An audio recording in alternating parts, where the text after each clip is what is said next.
안녕하세요. 하나님을 아는 지식은 늘 우리를 새롭게 합니다. 오늘도 말씀으로 새 힘을 덧입는 여러분이 되시기를 바랍니다. 쉽고도 정확하게 또 알차고 재미있게 하나님의 말씀을 가슴 깊이 새기는 시간입니다. 소문난 성경교실입니다. 여기 오신 것을 환영합니다. 무궁무진한 성경의 세계 속으로 여러분과 함께 할 저는 박인용 목사입니다.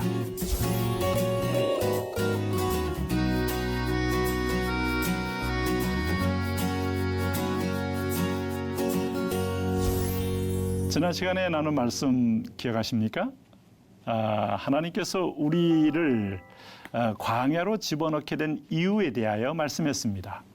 인간이 교만하기 때문에 또 하나님과 같이 되겠다고 하기 때문에 내 원래의 자리를 인간이 스스로 벗어나서 하나님의 자리로 함께 하려고 그런 마귀에게 속아서 대적했기 때문에 오늘 죽을 수밖에 없는 존재가 된 인간에게 죽음이 주는 두려움을 통하여 진정한 구원주가 누군가를 확실히 아는 여정, 이게 광야입니다. 그 광야를 통하여 하나님과 분리되고 이웃과 분리되고 자신과 분리된 인생이 다시 나를 찾고 이웃과의 연합을 이루고 하나님과의 화목을 이루는 여정으로 만들어가는 훈련, 이게 광야입니다.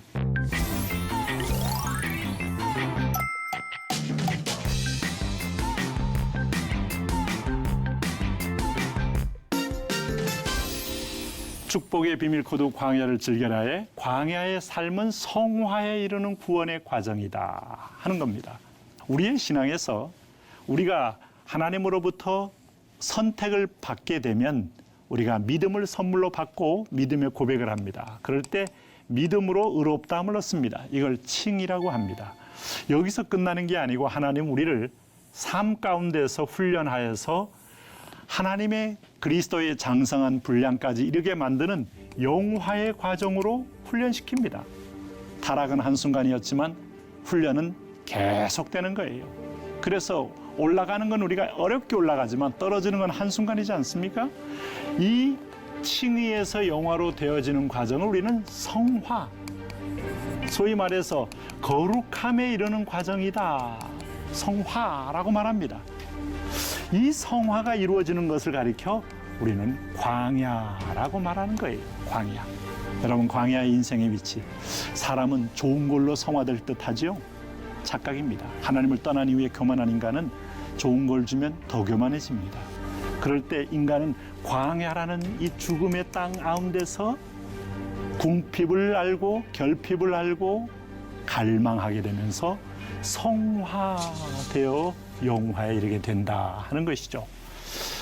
그러므로 광야는 인간의 선택이 아니에요. 우리가 그런 어려운 일을 자원하여 선택할 리가 있겠습니까? 여러분, 저는 지금이라도 더 쉬운 길을 하고 싶어요. 지름길이 있으면 가고 싶어요. 로얄 로드 가고 싶어요. 그런데 누구든지 로얄 로드가 없어요.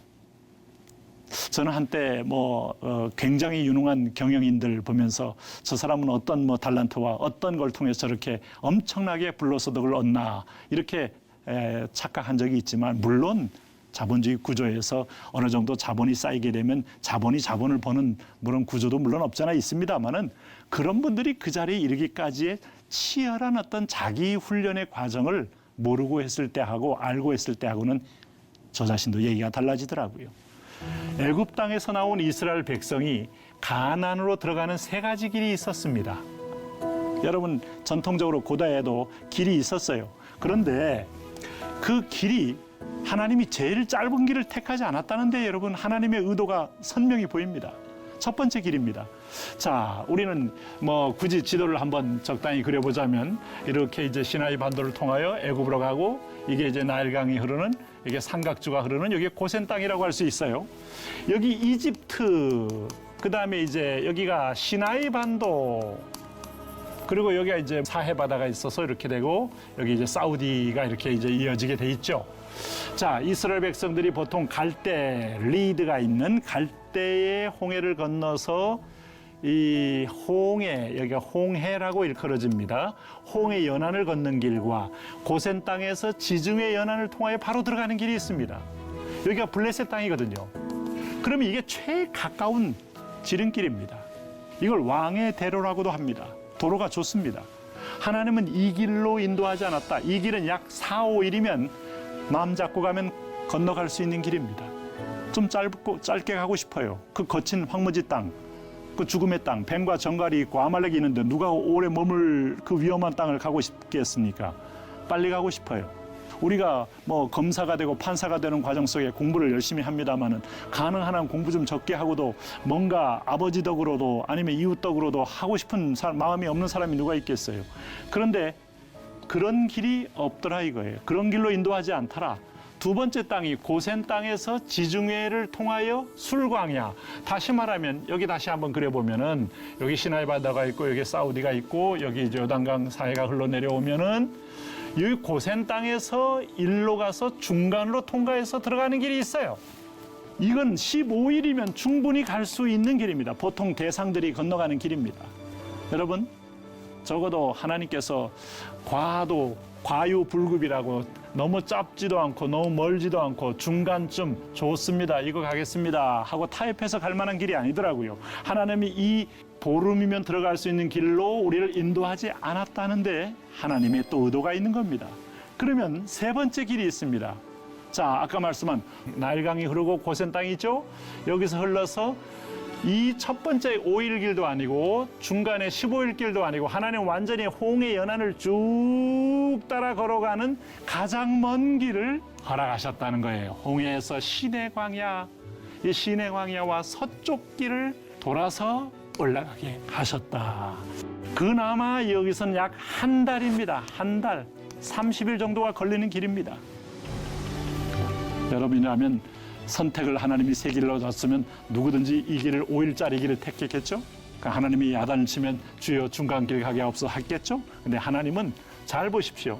오늘 우리가 세 가지 길 중에서 가장 힘들고 어려운 서쪽 길을 택해서 인도하셨다 하는 거예요. 여기서는 저도 광야를 압니다. 또 광야를 통과해 본 경험이 지금도 있고 광야 행진 중에 있죠. 자녀를 통한 광야, 내 스스로 인생을 통한 광야. 그래서 여기 출애굽기 13장 18절 말씀에 하시는 말씀을 여러분 한번 잘 기억해 보시기 바랍니다. 그러므로 하나님이 홍해의 광야길로 돌려 주체가 하나님이십니다. 이 무리들을 돌려 백성을 인도하심에 이스라엘 자손이 애굽 땅에서 항오를 지어 나오게 됩니다. 홍해의 광야길로 돌린 분이 하나님이시고 인도하신 분이 하나님이시다. 다이아몬드 수저로 태어나서 처음부터 수백억 대 부요함을 유산으로 받아서 남하고는 비교할 수 없이 최고의 모든 걸 갖추고 모든 걸 누리며 살고 싶은데 병이 왔어요. 병이. 한국에서도 못 고치고 미국에서도 힘들고 시름 병. 제가 아는 어떤 변호사 부부는 자녀가 정신지체하러 나왔는데 본인은 행복한데도 불구하고 당신들이 행복하지 않아. 그래서 하나님께 나오더라고요. 어떤 사람은 병 때문에 하나님께 나오더라고요. 말씀드렸죠? 광야 없는 인생은 없다.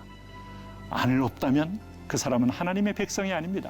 하나님 백성은 반드시 애굽에서 광야로 들어오게 돼 있는 과정을 겪게 돼 있어요. 이거 피하여 배를 타고 지중해를 통해서 가나안 가겠다고요?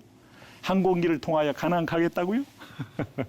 그 길이 없고 오늘 백성을 인도하심에. 그런데 그 땅이 어떤 땅이었다고요? 아말렉인과 가나안이 골짜기에 거하나니.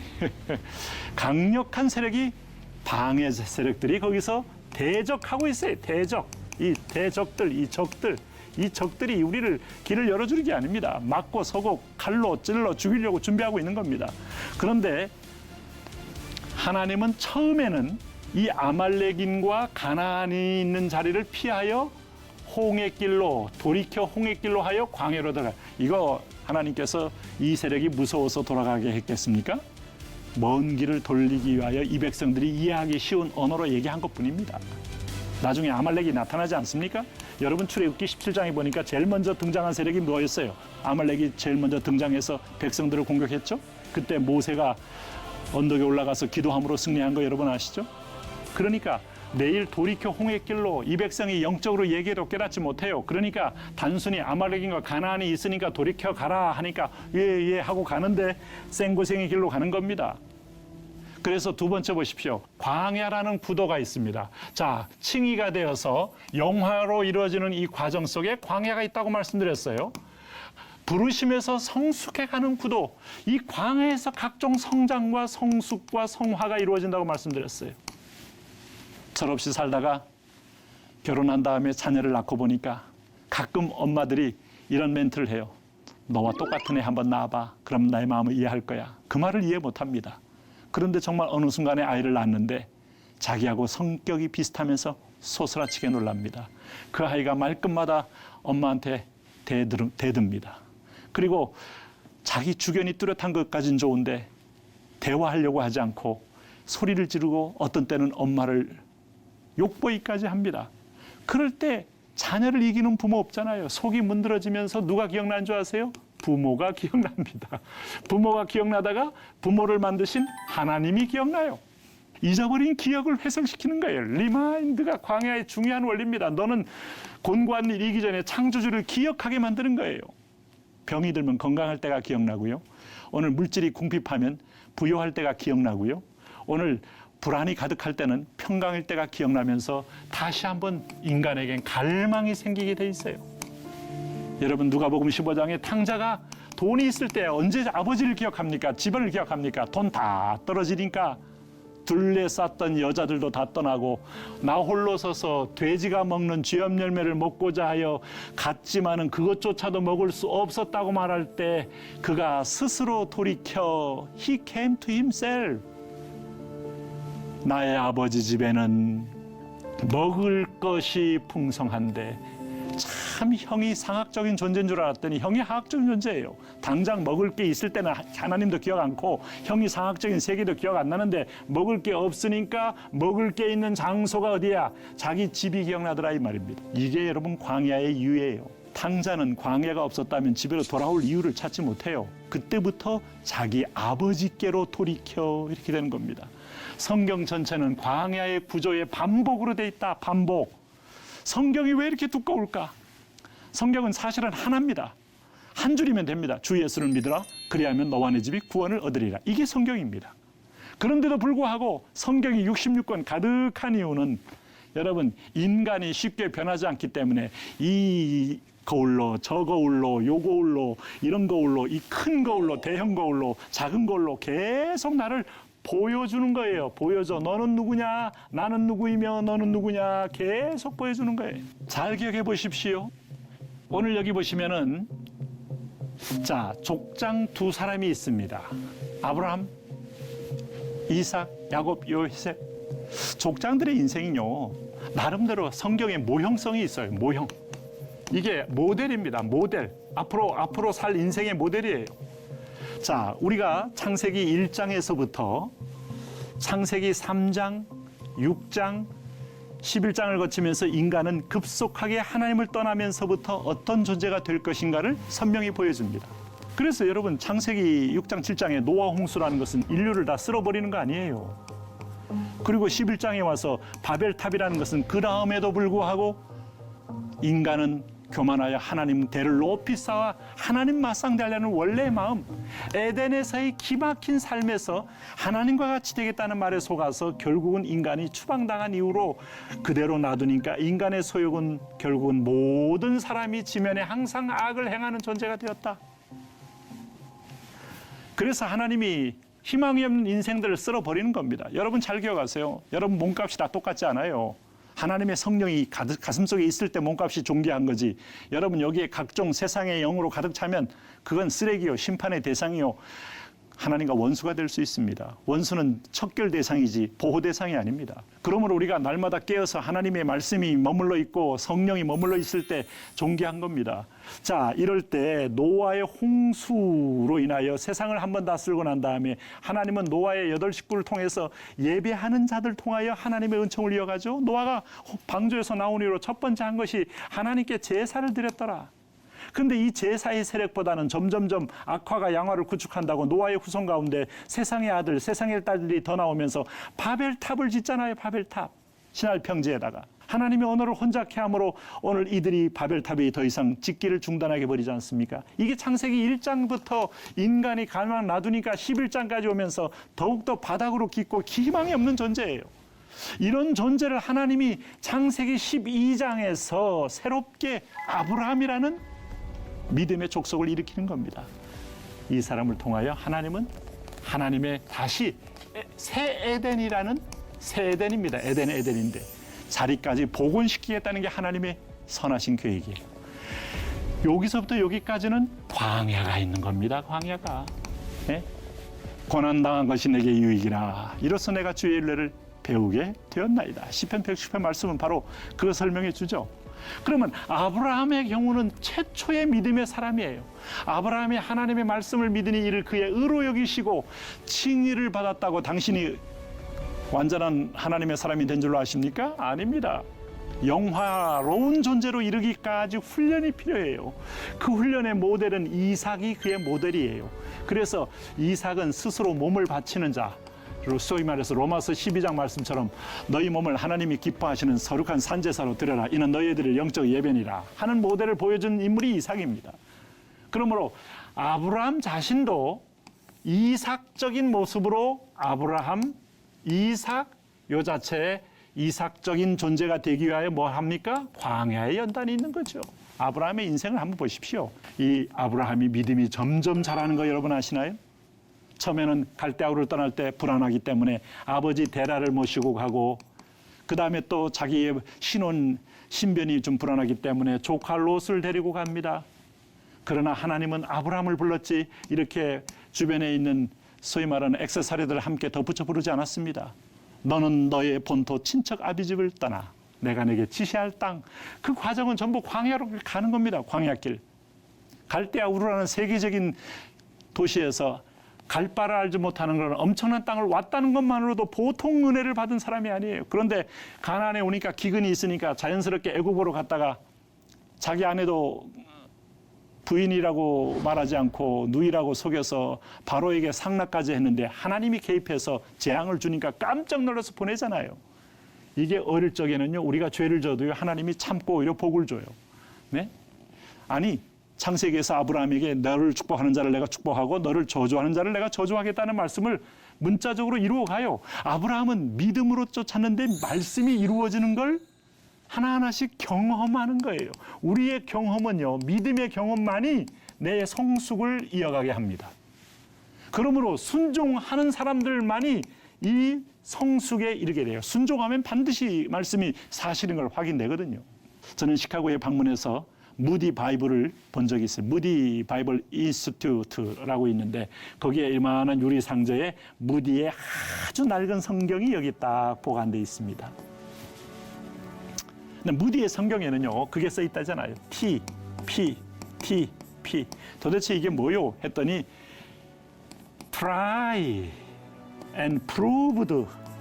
이게 이제 내가 이걸 그대로 실행해 보았더니 입증이 되었다. 여러분, 무디의 인생 속에는 학력이 그를 만든 게 아니라 성경의 히스토리와 나의 삶의 이 히스토리가 하나님의 사람을 만들어서 그가 과학자 400명을 말씀으로 뒤집고 변화시켰잖아요. 그는 그런 면에서 보면 엄청난 광야 속에서 하나님의 살아계심을 확인한 사람 아닙니까?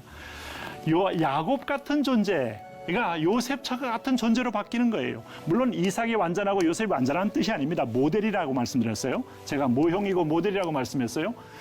요셉이 온몸을 통째로 하나님께 드림받은 인물로 되기까지는 야곱이 변하여 요셉이 되듯이 야곱 전체 인생 속에 엄청난 광야가 있었다는 걸 여러분 잘 아십니다. 그런 면에서 보면 오늘 우리는 이제 한 가지를 기억해야 되는데 이게 애굽이라는 출애굽 이전에 인간은 흙으로 하나님 앞에 지은 바 되었어요. 그런데 흙에서 사람이라는 존재, 아담이라는 존재가 되어졌습니다. 하나님의 형상이라고 했습니다. 하나님의 형상이다. 형상이다.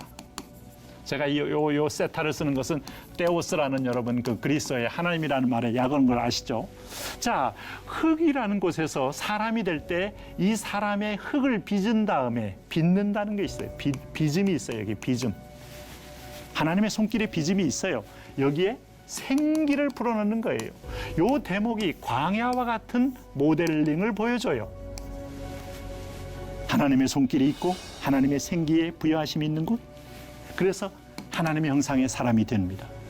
바로 애굽에서 하나님이 다시 불러내어 가나안 들어가는 것이 구원 아니겠어요? 이게 모형 아닙니까? 근데 절대로 그냥 들어가는 게 아니고 반드시 뭘 통한다? 광야를 통한다. 이게 바로 성경의 구도예요. 그런데 가나안에서 인간이 범죄하니까 다시 원래대로 다시 애굽 같은 삶을 사는 겁니다. 세상에 종되는 거예요. 바벨론 포로가 되는 겁니다. 바벨론에서 다시 이 백성이 70년을 살고 난 다음에 하나님이 다시 불러내어 어떻게 됩니까? 가나안 들어가게 하죠. 이게 바로 또 광야의 여정을 겪게 하신 거죠. 네, 여러분 오늘 하나님 훈련할 때 순종함으로 잘 감당하십시오. 네, 저는 가끔 교인들에게 이런 말을 해요. 교회에서 하는 훈련을 받지 않으면 연단이 있습니다. 이건 사실입니다. 훈련을 요리 피하고 저리 피하고 해서 쉽게 easy believing, 쉽게 믿고 쉽게 구원받는다고요? 하나님 그렇게 녹록하게 당신의 인생을 그렇게 허탄하게 버리질 않아요. 반드시 훈련시켜요. 그러니까 훈련 있을 때 아울리치 가자 할 때 뭐 기도 모임 하자 할 때 도망가지 말고 하세요. 제일 그것이 안전하고 좋은 길입니다. 기쁘게 할 수 있는 길이에요. 그런데도 도망가다가 연단받고 울면서 오지 말고 자, 근데 이 가나안에서도 또다시 이들이 우상을 숭배하고 퇴락하니까 하나님은 다시 로마에 지배하게 두는 겁니다. 그러고 나서 로마에 지배하고 있을 때 하나님은 이제는 가나안의 실체인 예수님이 오셔서 이 백성을 구원해 주시는 구도로 성경은 이렇게 연결되어 있어요. 성경은 놀랍게도 끊임없이 우리에게 광야를 통하여 훈련을 하고 있다는 걸 알 수 있어요. 그래서 하나님이 섭리적인 차원에서 신명기 2장 7절이 이렇게 말합니다. 내 하나님 여호와께서 내가 하는 모든 일에 내게 복을 주시고 내가 이 큰 광야에 두루 다님을 알고 내 하나님 여호와께서 이 40년 동안 너와 함께 하셨으므로 내게 부족함이 없게 하셨느니라. 당신을 광야로 보낸 것은 너와 함께 하기 위한 것이 목적이고 이것을 알고 믿고 누리기 위한 게 목적이에요. 여러분 선물이 뭐예요?